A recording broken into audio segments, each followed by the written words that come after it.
For Gary Markovics, a late-night walk along the banks of the River Severn in Bridgnorth was not quite as he expected. The 56-year-old, who lives just yards from the river in Lowtown, spotted a woman trapped in the water late on Tuesday night, and he had no hesitation in jumping to her rescue. I didn't really think. I didn't plan to do anything like that. I just went down and did what I could. I found myself in very deep water, approximately up to my chin, but I hung on to the branches and scrambled my way out. In fact, my dog lead is still down there hanging on the trees, and I caught her by the hair. That's all I could see, and I pulled with all my might. I managed to get her out of the flow, in amongst the branches of the trees, but I could not move her anymore. Mr. Markovics' ordeal was ended after 20 minutes when he was helped by soldier Andrew Simpson, who dragged the woman from the water. The abiding memory is cold, and I was absolutely determined. What kept me going was I knew I couldn't let go.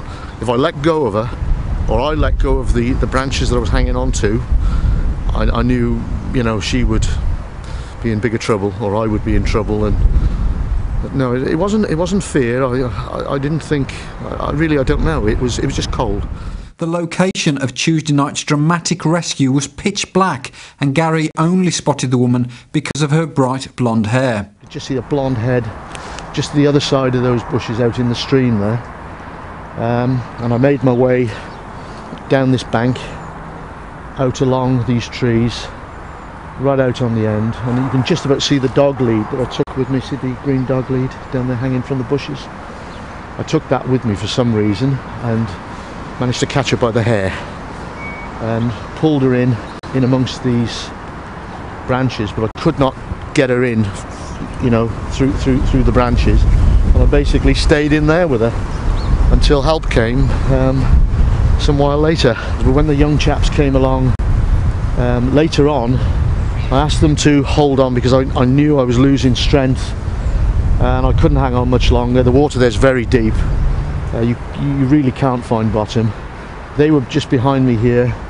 I ensured that they had a hold of her, which they did, and then I made my way out here over the tops of these branches, or through those branches somewhere, and then I came out in this area. Both Mr. Markovics and Private Simpson are to be commended by the fire service for their actions. West Midlands Ambulance Service said the woman, who was suffering from the effects of hypothermia, was taken to the Princess Royal Hospital in Telford for further assessment and treatment.